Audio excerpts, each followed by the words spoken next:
With trig, we also have a lot of identities that are really helpful, and they provide relationships between the functions as well. So the first that you see here are your reciprocal identities. And remember, reciprocal in math is that flipping motion. And we kind of already talked about this a little bit, how sine and cosecant are related, and how cosine and secant are related, and so on. So here, sine of an angle is actually the same answer as 1 over cosecant of the angle. Or cosecant of the angle is the same as 1 over sine of the angle. Here, cosine is the same as 1 over secant, and secant is the same as 1 over cosine. And tangent is the same thing as 1 over cotangent, and cotangent is the same thing as 1 over tangent. So if you know something, like let's say I know the answer for cosine, I actually know both cosine and secant. So it's just really helpful. You also have your quotient identities, and these I've actually already given you, but tangent is the same thing as sine over cosine, and cotangent is the same thing as cosine over sine. So again, if you know 2 of those, then you can find the third one. And we're gonna kind of do something like that now in an example.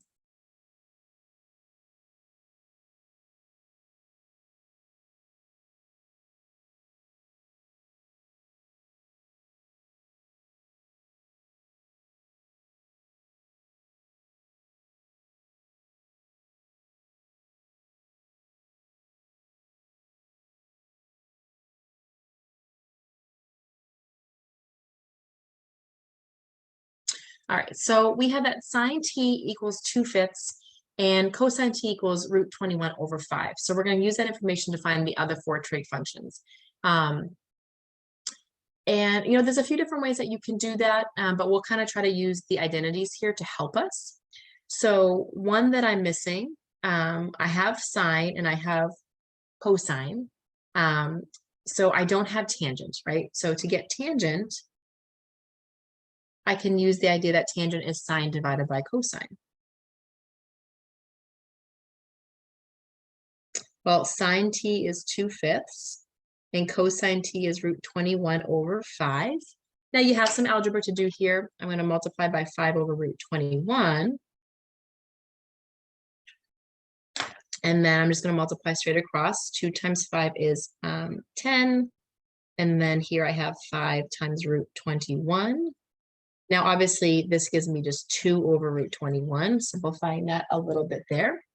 And you do want to make sure you get rid of that root in the denominator. So multiply by root 21 over root 21. And I have 2 root 21 over 21. If I could simplify my fraction here, I would. So when you're simplifying, be careful, don't simplify inside the root.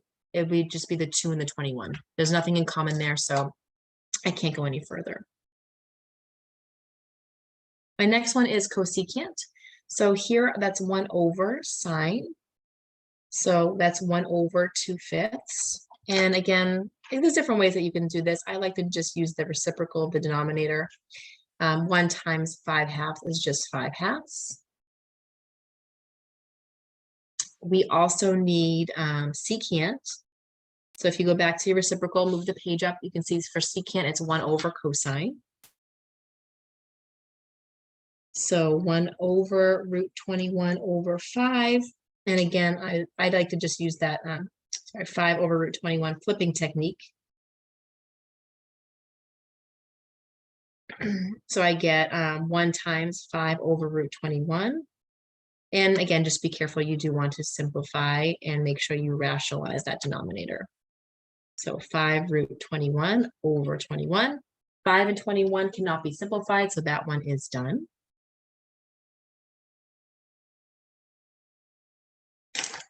All right, let's see. So I have 3 of them. The last one I have to do is cotangent. Now, cotangent, you could do a couple things here, right? Cotangent, I could use cosine over sine, or I could use 1 over tangent. They both work. So sometimes there's more than one way to do it. I'll use 1 over tangent here. So tangent was this here. So it's 1 over 2 root 21 over 21. It's kind of messy. So 21 over 2 root 21. Multiplying that by 1 doesn't change it, so it's just 21 over 2 root 21. You do have to rationalize that denominator. And you get, let's see, maybe write it down here. 21 root 21 over 2 times. Now, root 21 times root 21 is just going to be 21. So what's happening is those 21s will end up canceling. And finally, we're left with just square root of 21 over 2. This one may have been a little bit easier just to use cosine over sine there, but in either case, we're just using those identities to get the other results. And again, this is just one way to do it. So the identities can be really helpful.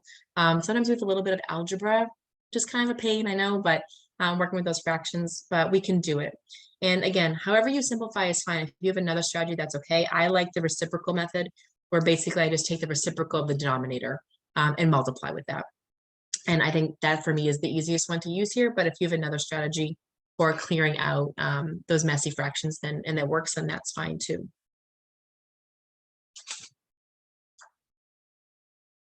All right, so there's another identity as well, or set of identities, and you're probably familiar with these. These are your Pythagorean identities.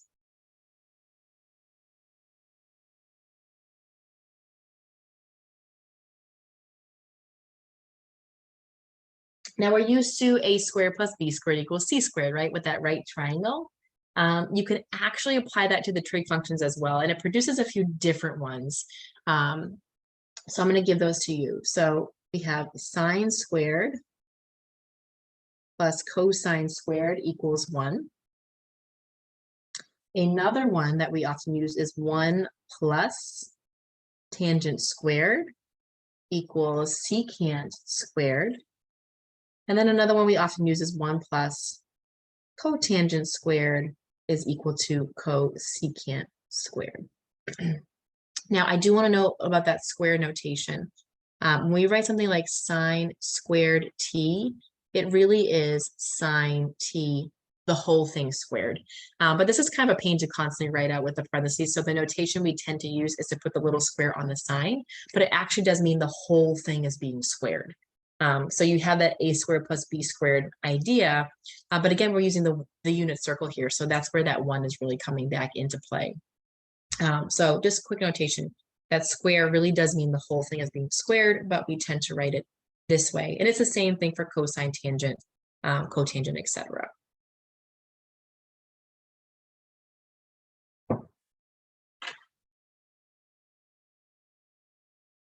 So let's set t equal 3/5.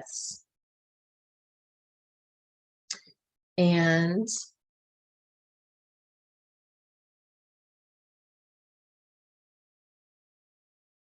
it be less than pi over 2. And we want to find the value of cosine t using a trigonometric identity. Now, it doesn't tell you which one to use, but they're asking for us to use one of the identities here. So because I just gave you the Pythagorean theorem ones, you can probably guess that we're going to use one of those. So cosine is only given here. So I must be using that sine squared plus cosine squared is equal to 1.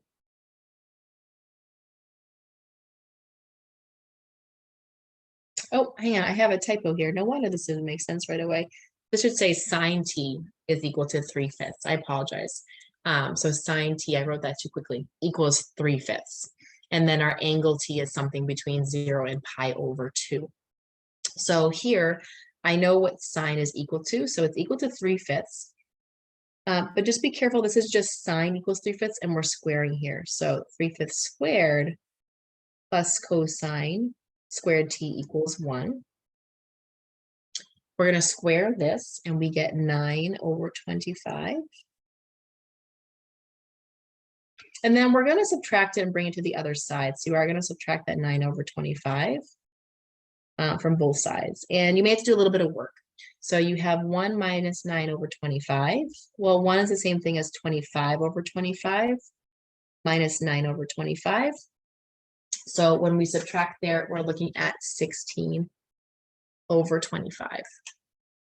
So this now becomes cosine squared t is equal to 16 over 25. Now remember, this is squared though, and again, this is just notation. This actually means this. So to solve this, I would take the square root of both sides. Square root of 16 is 4, and square root of 25 is 5. Now, I know when we take the square root, we typically do positive and negative square roots. However, my problem is saying that my angle is between 0 and pi over 2. So that's between 0 and 90 degrees, which means my terminal side is in the first quadrant. And cosine would be the x value there, so which would be positive in that case. So that's why I'm looking for the positive side here. So you do have to think a little bit with your answer, because yes, it is plus or minus. Absolutely, right? This should be plus or minus. But because in this case, our angle, so here's our starting angle. I don't know where it is, but it's less than 90. So maybe it's like over here, right? So if I think about my circle and this point here, that point XY, well, we know the cosine value is going to be the X, right? So if it's over here, that X value should be positive. So that's why I'm leaving it as positive here. And we're done. It didn't ask us to find t, it just asked us to find the value of cosine. So we were able to use one of the identities.